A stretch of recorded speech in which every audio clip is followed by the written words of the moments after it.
This is the Good Neighbor Podcast, the place where local businesses and neighbors come together. Here's your host, Cabo Jim Schaller. Welcome, good neighbors, to episode number 143 of the Good Neighbor Podcast, Estero. Today we have good neighbor Bruce Rosenblatt from Senior Housing Solutions. Bruce, welcome. Thank you, Cabo. Yeah. May I call you that? Yes, absolutely. My good friends call me that, and I'll consider you a good friend. Awesome. Thank you for being on the show today. Yeah. Excited to learn a little bit more about what you do. So let's not delay. Let's jump right in. How about sharing a little bit about what you do over at Senior Housing Solutions? So I am called the matchmaker of senior housing, and I am the foremost authority of senior housing in the area. I am a senior housing advisor, and I help people navigate through sort of a complicated decision of choosing the right senior housing facility that meets their needs, their preferences, their budget, their location.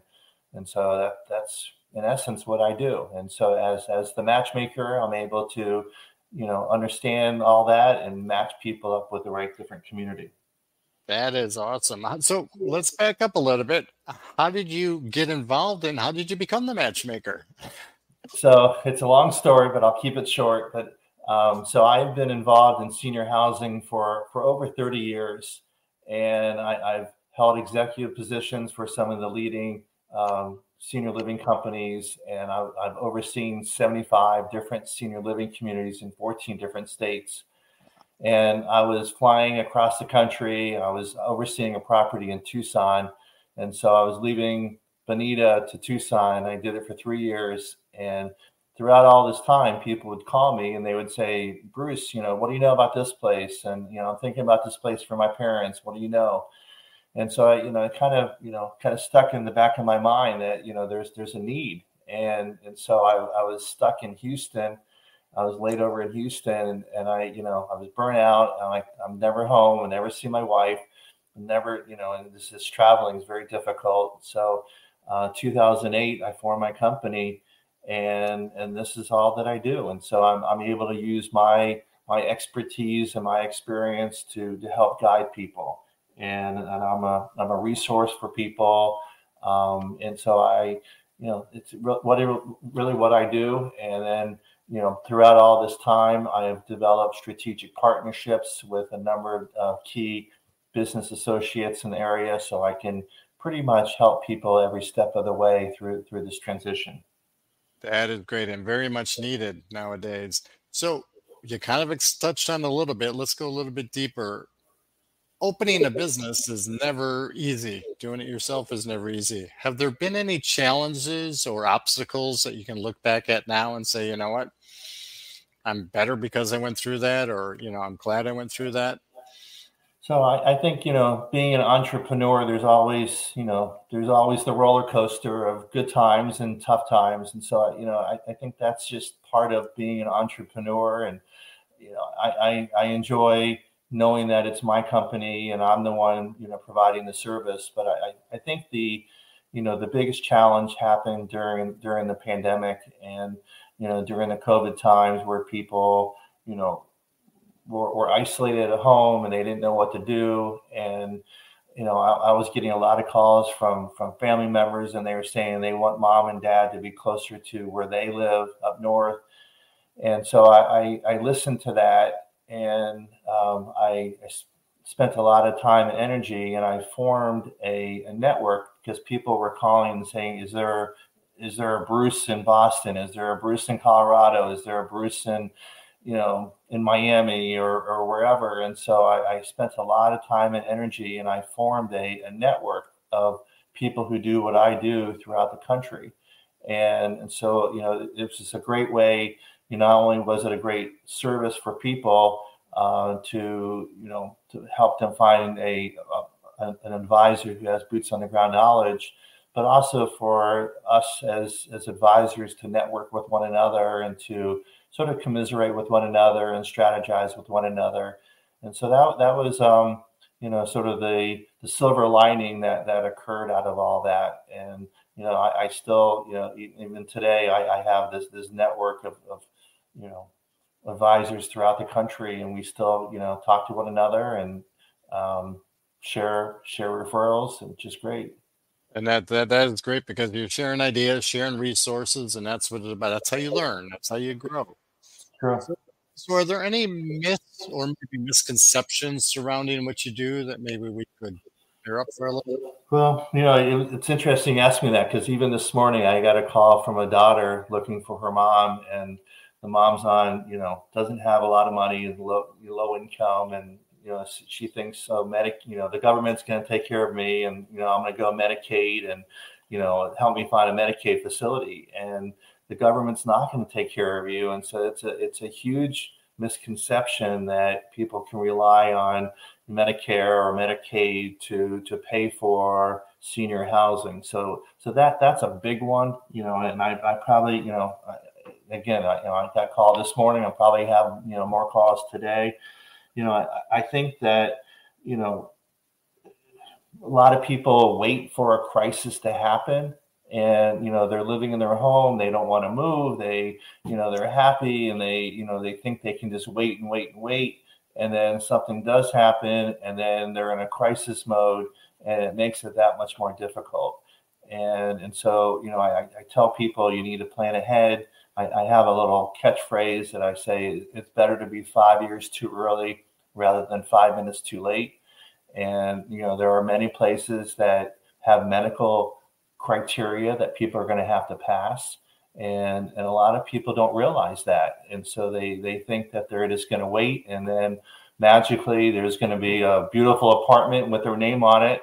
And, it just doesn't work that way. It's a process, and there's some due diligence, and you may have to go on a waiting list, and there's a medical acceptance. And if you wait for a crisis to happen and your health to change, moving is not easy. And if you're moving in a crisis mode, it is not the right idea. So that's a huge misconception that occurs. And so I try to tell people, educate people about the need to plan ahead, and I get a lot of calls from adult children, and saying, my parents, weren't ready, they weren't ready, and now they are. Help me find a place for them. And I think it's much better for the parent to be involved in that decision, rather than the kids flying down here from Minnesota or wherever to find a place for mom, versus that individual finding a place where they want to live. Absolutely. It's that planning, and, as we call it, preventative maintenance. Before it becomes an issue, you want to make sure you're solving some of that, or addressing it. So you mentioned you traveled around quite a bit. Are you from Southwest Florida originally? So I am a native Floridian. So I was born and raised over in Fort Lauderdale on the East Coast. I went to Florida State, and so I am a native Floridian. I sort of did the reverse snowbird. So I moved from Florida, I moved to New York, then I moved to DC, and then I had an opportunity to come back to Naples. And so I've lived here for 32 years. Wow. So, yeah, it's hard to find people like yourself nowadays. I'm native, I know. Right? Absolutely. So outside of work, I know what you do is demanding and takes up a lot of your time, but what do you enjoy doing outside of work? So thanks for asking. So I'm an active tennis player. So I play tennis often, and as a native Floridian, I've been playing tennis pretty much my entire life, and so I've been playing tennis. I'm a boater, like I said. We went boating yesterday, and the water was gorgeous. So I'm a boater, and the fun thing I also do is I'm a certified barbecue judge, and so I go around the state of Florida and I judge barbecue. And it's totally unrelated to anything else, but I enjoy barbecue. I enjoy barbecuing myself, and so I'm a certified judge. And so I've had some good barbecue, I've had some bad barbecue, and but that's my story. And I have two dogs that I care a lot about, and my wife, and so. Very nice. Yeah. Barbecue. You can't go wrong with that. You really can't. Well, sometimes you can. Well, right. Exactly. Right. And you find them. Absolutely. So what is one thing that you wish our listeners knew about what you do that maybe they're not aware of? So I would say, you don't want to wait for a crisis to happen. I think I said that earlier. You don't want to wait for a crisis to force you into a decision. It's a very complicated decision, on many different levels. And, I think people need to, reach out to an expert, someone who's been doing this for a long time, to tap into my knowledge. You don't want to do it alone, and it's just too complicated, and you don't want to trust what you read on the internet. You gotta use someone who has boots on the ground knowledge, who understands this industry, and it's just too it's a big decision, and you're talking about a move that it may be one of your last moves you're ever going to make. And so why not tap into the knowledge of someone who's been doing this, who understands the different communities, who stays current with all of them, instead of just, walking into a community, without representation. Yep. And it's not just affecting the person that's getting the care, but the people that are actually surrounding and the caretakers per se. Correct. So how would our listeners go about contacting you if they had questions, if they wanted to learn more? So you could call me at 239-595-0207. My website is www.seniorhousingsolutions, which is plural, .net, seniorhousingsolutions.net. You can email me at bruce@seniorhousingsolutions.net. And I do a lot of presentations around town. So you might see me speaking. I'm a presenter with FGCU. I do a lot of speaking engagements at different clubs and organizations. So you might run into me at one of those, but feel free to call me or text me. And, I would say, you can send me a bat signal, but I'm not sure if I can see that, but you can try. The sun kind of gets in the way down here, doesn't it? Right. And I just want to add that, if you go to my website, I've developed a comparison guide, which is a very helpful tool that people can use when they go visit the different communities. And so there's a link when you go to my website to download this comparison guide. And it's a great tool to use, because it does get confusing to compare, apples to apples. And so I would encourage your listeners to go to that. Absolutely. Bruce, it's been a pleasure getting to know you. Thank you for being such a good neighbor, and I hope to see you out in the community soon. Sounds good, Cabo. Thank you for listening to the Good Neighbor Podcast Estero. To nominate your favorite local businesses to be featured on the show, go to gnpestero.com. That's gnpestero.com, or call 239-296-2621.